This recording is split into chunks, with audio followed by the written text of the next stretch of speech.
na rin kami ni Ma'am Isa. So yan, at least nakahabol si Sir. Yan.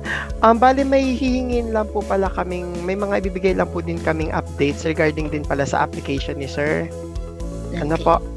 Okay, kasi right now po, hindi na tayo ma-homesick kasi approve na ang visa ni Sir and ng mga anak ninyo. Congratulations!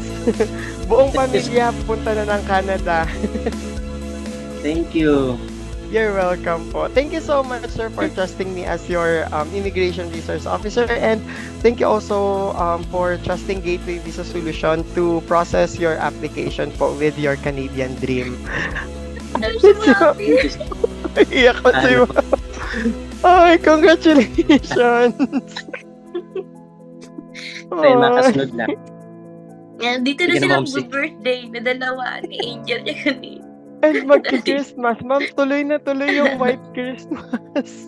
Kaya nga, December 22, birthday ni Angel, yung anak ko. Tapos December 23, birthday niya naman ng asawa ko.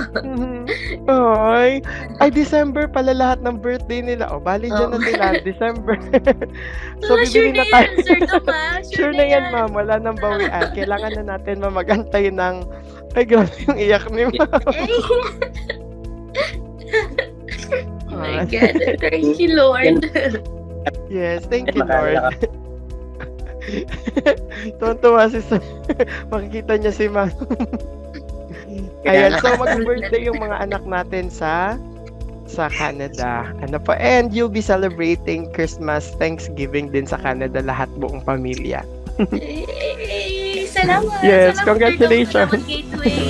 You're welcome po. You're very much. If you or someone you know wants to migrate to the best places in the world like Canada and Australia, please contact us.